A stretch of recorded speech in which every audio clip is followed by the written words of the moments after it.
नमस्कार, मैं हूं बॉय भाटी और आप देख रहे हैं बीबी न्यूज़ 17। तो आज मैं मौजूद हूं अपने पाली गांव में और आज हमारे साथ मौजूद है समाजवादी पार्टी के प्रवक्ता। सर, जैसा कि आज अखिलेश यादव जी आए, उन्होंने आपको क्या दिशा निर्देश दिए?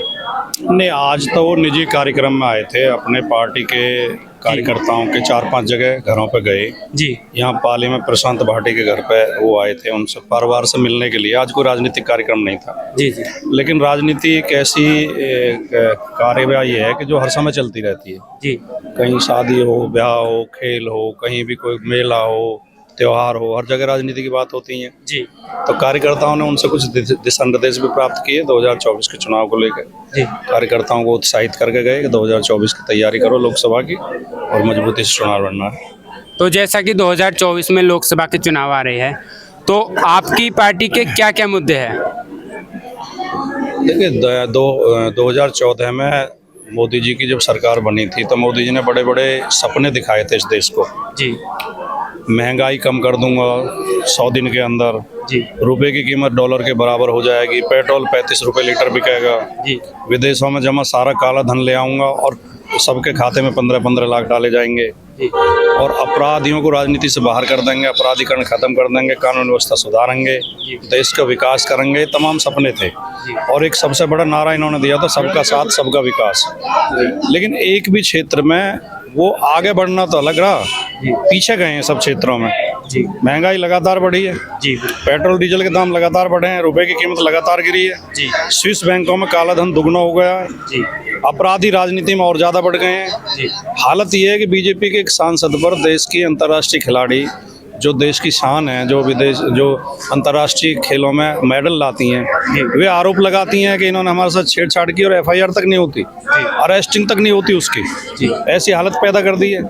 काला धन रोज पकड़ा जा रहा है। तो ये इनकी कथनी और करनी में अंतर है। यही चीजें हम लोगों को समझाएंगे। जब मोदी जी प्रधानमंत्री बने थे तो देश के ऊपर 55 लाख करोड़ का कर्जा था और आज 200 लाख करोड़ का कर्जा है। 10 साल में इन्होंने 150 लाख का कर्जा बढ़ा दिया देश के ऊपर। गरीबी लगातार बढ़ रही है। अब खुद मोदी जी कह रहे हैं कि 80 करोड़ लोगों को हम राशन दे रहे हैं। यानी 80 करोड़ लोग तो इस हालत में है कि वो उनके रोटी के भी लाले हैं। उन्हें सरकारी राशन पर निर्भर रहना पड़ रहा है। तो ये देश की बहुत भयानक स्थिति है। यही मुद्दे लोगों को समझाएंगे, जनता को बताएंगे कि देश के विकास के लिए सरकार को बदला जाना बहुत जरूरी है।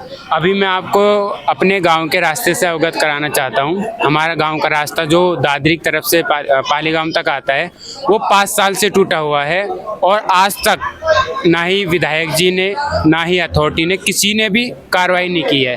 तो इस पर आपकी क्या सोच है?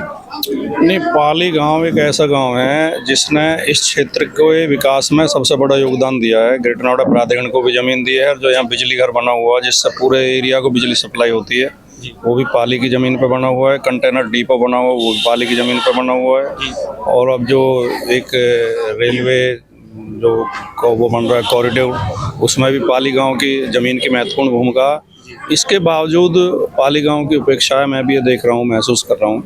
और इस सरकार में तो पूरे गांव की उपेक्षा है। पहले गांव के लिए बजट होता था अलग से, गांव के लिए योजनाएं बनती थी, विकास होते थे। अब इन्होंने सारी योजनाएं बंद कर दी हैं।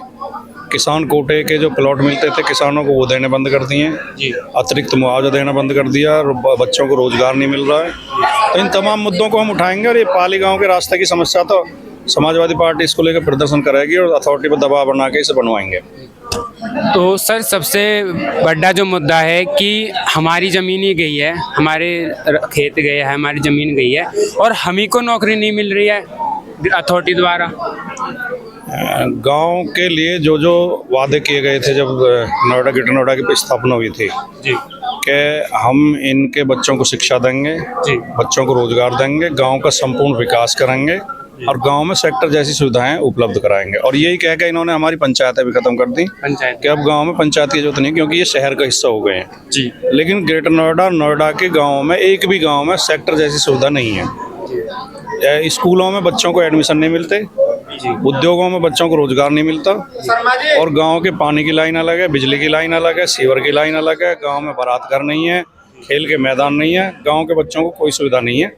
तो ये तमाम बहुत उपेक्षा गाँव की हुई है इस सरकार में और गाँव के विनाश की ओर जा रहे हैं।